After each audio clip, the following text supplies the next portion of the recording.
So you can have democratic systems with different constitutions. This is a very important point. And then, what makes a state democratic?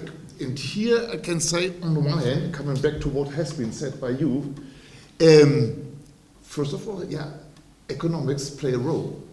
It's all about economics. Stupid, yeah? You remember Clinton. It is economics. And have a look at Tunisia.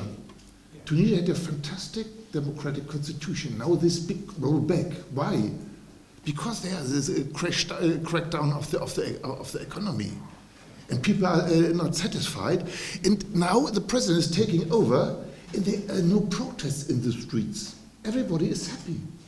This is a striking thing, you know, and this can happen also to Iraq. You know, that you will have another guy like, don't want to mention Saddam Hussein, but the president of this force, just because the economy doesn't work. And here are many reasons. One very important part is, of course, corruption. Yeah? And this is one thing which has to be taken into consideration. The second is, even in a narrower sense, we must see democracy, as our great Böckenförde, very great constitutional lawyer said, democracy is living on conditions which it cannot guarantee. And this is trust.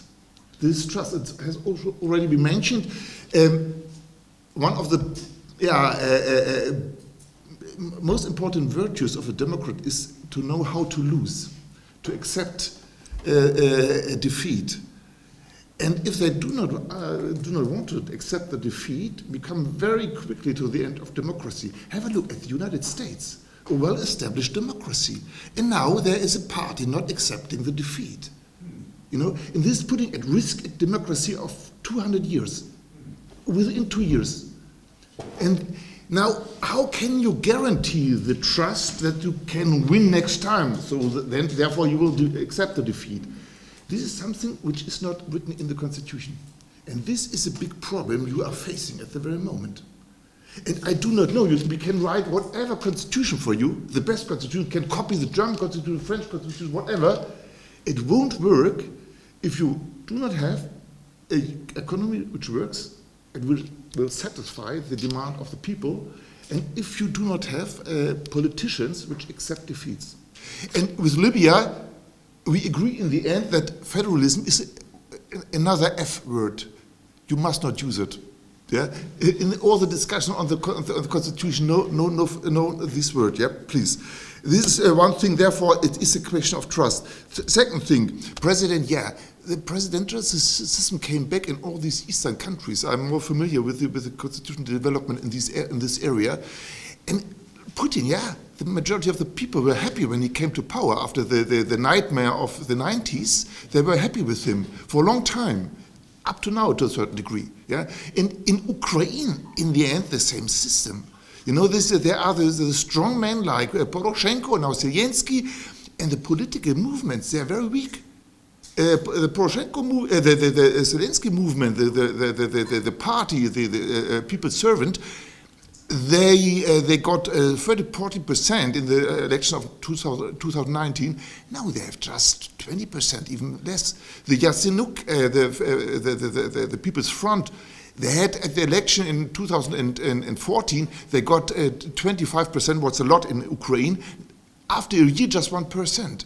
You know, you can't work, you can't have a parliamentarian system with such a party system. It won't work. And there's always a fall back to presidential system. And in Kazakhstan, the people didn't go to the streets in order to establish a democratic system. No, they were fed up with the shortages, economic shortages. And they're now happy with that the government put order again, you know. Therefore, this is an important point. In the last one, the turnout in your last elections of last year, it's 40%.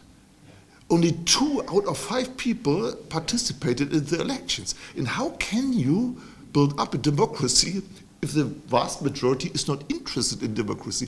I had the experience with Libya.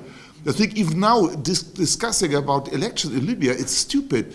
In 2014, 2 years after after Gaddafi, when there were elections, 18% participated. How can you build up a democracy with 18%? And of course, the results were not accepted. I think we have to face these things. And the very problem Iraq has to address, how to garner interest in democracy within the people, because you cannot have a democracy without the people. By the Hamburg Constitutional Court, because the Christian Democrats at that time did not nominate the candidates according to the rules, according to democratic rules. This is a very important thing. There is control even by state organs on the internal structure of the parties. And by the way, the Greens in the last elections, they couldn't participate in the election in Saarland because they had flawed election for the appointment of their candidates. So this is a very important point. And here we could even add the question of financing of parties. You know, who is financing them? Who has getting influence? You know, from abroad, is it possible to get money from abroad? Must there be transparency with regard to the financing, the funding of parties, etc.?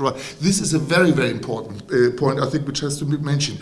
Nevertheless, and you mentioned, Professor Castro, completely correctly, that we have difficulties also in Europe with parties. What is the reason of being of parties? They had ideologies. In a positive sense, they had ideologies. There are liberals, there are conservatives, there are socialists, there are communists, all different types. And nowadays, they faded away all over Europe. And the parties are fading away. And just have a look at the membership. In the peak, the Christian Democrats and Social Democrats had more than 1 million members. Nowadays, it's 400,000, even less. And the same in Great Britain, the Labour Party now 250,000. The Tories the same, you know, in the democracy. Is it possible to have a party system without members? The pool of guys who can run for office are getting smaller and smaller. I think this is a danger. We can now discuss if it's a good idea to appoint the chief of Greenpeace to become member of the government, so to say. You know, it's an open discussion. It would be very, very interesting to hear from France, the party system in France, because this is very different from what is the case in Germany or in Italy or Spain. It's my impression.